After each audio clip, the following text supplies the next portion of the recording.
Wow, certainly there's a lot of things in there to ponder. Ate Beth. Nagkakaroon ako ng goosebumps eh. Kasi alam mo, ako kasi, siyempre, Atilana is, sabi nga niya, senior. Ako kasi palaging taong, I always love Semi-senior. change. I always love change. Kaya minsan gusto ko yung mga fresh ideas. Kasi, okay, we follow the old mga advice, of course. Pero, siyempre, ang buhay ngayon, iba na eh. Napakabilis ng changes, di ba? Kaya nga, sometimes kahit sa company, if you really want to introduce change, this is about time, right? So, salute ako sa kanyang mga concept. You know, I didn't say I am not sure yet who to vote. Pero, I mean, with his guts, saludo ako sa kanyang mga konsepto. And, Yeah, and really, I know I still have a lot of people to meet, and it's really important for me to introduce myself to a lot of people. So I'm really glad that I'm here today, and really appreciate this. Yeah, and of course, dung nag-comment, siyempre hindi naman natin ma-measure na ang tao, makakasure ka ba na, sabi mo nga, as a public servant, hindi naman na ibig sabihin na bago ka, wala ka nang magagawa. At yung mga matatagal na may magagawa pa. Hindi yun ang measurement eh. I mean, I always tell people like, give him the chance. I mean, give him the chance, and maybe that could help. You know, something like that. It's always healthy to have somebody oppose. Yes, Oh, yun nga yes. eh. Yun nga yung maganda eh. Kahit nga sa mga korte, yung mga dissenting opinion, basahin mo yung mga decision ng mga dissenting opinion. Mas what I'm hearing.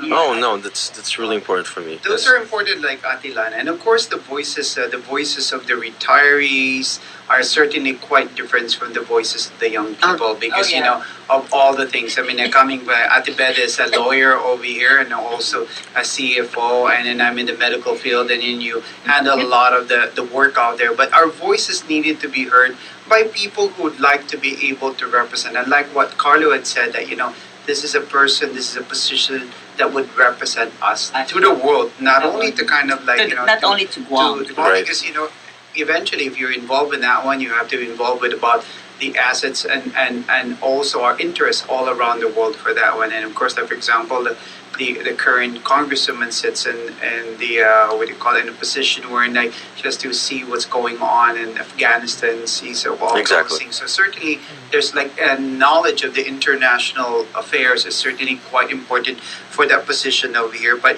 one thing that we not forget is that there are a lot of things. It's nice to sometimes focus a lot of things internationally, but we also want to relate that there are a lot of things that are happening over here in Guam that are really affecting our day-to-day life, and then let's kind of not forget. And I like, what, one thing though that I appreciate about your campaign over here, Karlo, is that to some degree it woke up many Filipinos in ways that, hey, you can actually run for Congress.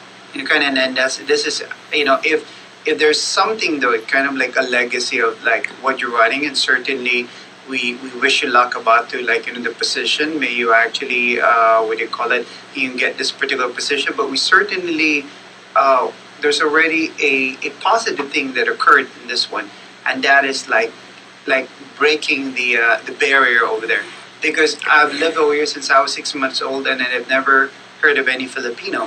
Yeah, and a lot of actually run for this particular office. right, and a lot of Filipinos, mga kababayan natin, who have come up to me and have said that they're really excited by this, not just because it would be an opportunity to elect a Filipino congressman for Guam, but it would actually be the first I would be the first full Filipino in the history of the United States Congress if I was to win this, which makes me really, one, it's humbled incredibly by that opportunity, but also I think it's very empowering for a lot of people. And it's really exciting. There are several announcements over here, and I know that we would like to invite once again, all people over here. We're going to put up together. We're actually putting together, Atilana, I'd like to invite you to be one of the panelists later on, because we're going to be putting together a panel discussion. It's kind of like a For all the candidates? For all the candidates, and we're going to be it is going to be not a debate type of thing. It's more of Sure. a forum there where people can voice out their concerns, and then their voices be heard by our candidates. Because remember, once again, these are the people that's going to be representing us and will be guiding us at least for the next couple years about that one. There is actually a quick announcement over here. They're just like, for those of you sa ating po mga kababayan, gusto po magsimba na Yes. ang salita po ay Tagalog. Tagalog. Alam mo naman natin, Tagalog. it's quite different, when you're like singing Filipino songs in the Mass. Oh, Yung yes. ama namin, abagi nung Maria natin. Tagalog Mass, right? Alam niyo po ba na meron pong Tagalog Mass na ngayon dyan po sa Santa Barbara Church. Every- Kada linggo po, every Sunday at 12 noon time, there is that service available. So for those of you, and you know Santa Barbara is one of the biggest churches in there, and be able to accommodate a lot of people. So if you are interested, I'd like to actually go. In fact, tomorrow, I think I will. I'm going to go. Sino ho yung It always, Sino ang priest? kung minsan Father si Father Bien. Oh. Kung minsan Bicolano. si Father Bien. And how do you describe that one? Mas naantig ba yung damdamin, Ate Lana? Yes. Sa pag-awit ng mga... I tell you, I always say to myself, the Filipino culture is very alive here. Oh, yeah. When they sing the Our Father, and The then Ama Namin, and you then feel they it. sing the ano pa yung offering song sa Tagalog? Pag-aalay. Pag-aalay. Offertory. Oh Yan, yan. gosh, Roy, it just brings me to tears because matagal ko na hindi naririnig yun. Eh, sa TFC, manood ka rin alas 6 ng umaga. Yun ang department naman ni Mang Albert. Medyo kakaiba naman yun eh. Pero pag nandiyan dyan Pag narinig mo yung bata na bulag kumanta, Diyos ko maaanig. So parang Yeah. talagang naaantig ang bawat himay-may yung inyong kalamnan. Oh my God! Yes. And it makes me so proud to be a Filipino because my culture is alive. Yeah. My culture is there. So Yeah. certainly, And that's it's a waking good me one. up. Okay, Atilana, you So, hindi should ka pa be able- pre-departure. Sabi ko sa'yo, Malapit na, delay. pero naghahanda na. So Ate Lana, I would like to see you at church tomorrow at 12 noon at Santa Eh, Barbara. bahala na. I go to the 9 o'clock sa Astumbo naman. I'll be able to see. But Pero- I'd like to experience that because, when I attended the last Mass when the senator came from the Philippines over here, and we had that, Yeah. and we had that Gingona. Mass. Senator Gingona, we had that Mass over there in Saint St. Anthony. Anthony Church, and when they were singing all this patriotic song, Yeah. do you know that I cried? Isang bansa. Yeah. It makes you... Independence Day celebration mass, right? Yes, definitely. And we're also, once again po, Santa Barbara Church, 12 noon time po. At tayo po naman po ay nakikisama, pag-isa po sa pamilya po ni Crisanto F. Bautista. Isa po siyang retiree at from Guam George Washington High School and then Alpha Insurance over here. At meron pong novena at rosary po sila. At may misa rito after 6 o'clock po. Ayan po, if you would like to connect, mangyari po tawagin lang po si Miss Bautista at 969-7008. Ayan Wow, po. and we're So, almost Mr. at the close of the hour. Mr. Crisanto Bautista. How about Atilana? Wala na ba siyang announcement? Atilana, Atilana, medyo napagano tungkol sa ating gawad announcement. kalinga mo. We can certainly still have Atilana later. Medyo nag-overtime tayo dito Oh, ng ganun ba? konti.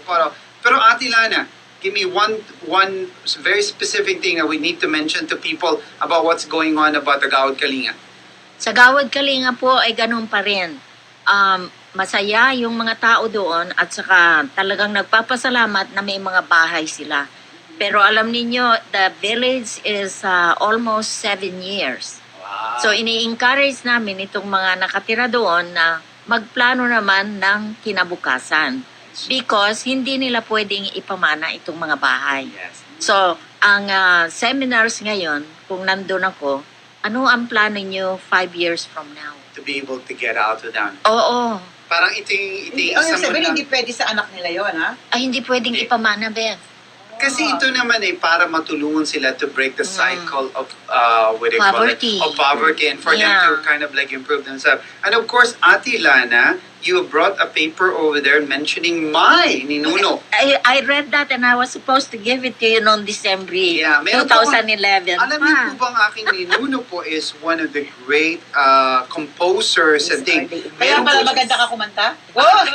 Meron po the music of Marcelo Adonay at the CCP Lil Theater po. Ayan po ang ano po. Ito yung the foreign post na handog nila. Ate Ben, any last quick announcement? Well, I just want to thank you, Cora and Sam, for bringing food also dun sa kay Senator Sam Mabini fundraising. And I'll see you tonight at the UST Conservatory of Music concert at the Yeah. Holiday Resort. Yes. Ang bali nakikiramay rin tayo sa isa pong pagpanaw na isang matalik na kaibigan po natin, si Ginoong Antenor Cruz, ang yes. asawa po ni Miss Mr. Luching. Luching, Miss Luching. Miss Luching Antenor Cruz. Meron pong rosary dyan po sa St. Anthony Church at 6:30 in the evening. And so, in-encourage natin everybody. And they're going to be Condolences to the family. Last viewing po sa Wednesday kasi they're going to be bringing the body To Manila?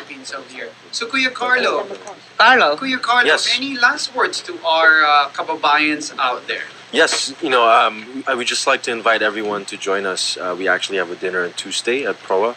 Also, we have, but more importantly, our town hall meetings going forward. We'll have two in Dededo and two in Jigo closer to the election. But really, in the next few weeks, I just encourage everyone, importante po sa akin na makausap kayong lahat. So please just join us. And anytime you see me out there, please feel free to ask me any questions or talk to me. I'd love to explain our platform and also explain why I'm running. So thank you, and I hope to see you out there. And your actually campaign place headquarters located in Tamuning po. Yes, Sanford Building in Tamuning Marine Drive, right past 76. Yeah, if you're 76 going to SDA Road, it's on the left-hand side. If you'd like to have a sit down with them and probably be able to guide or provide Karlo with some of the questions that you have in there and how to improve our community, we highly encourage you. Well, dito na po nagtatapos ang ating palatuntunan. Sana po'y muli niyo po kami samahan. Kada Sabado po mula alas 8 ng alas 10, dito lang po sa ating palatuntunan. Damdaming Pinoy.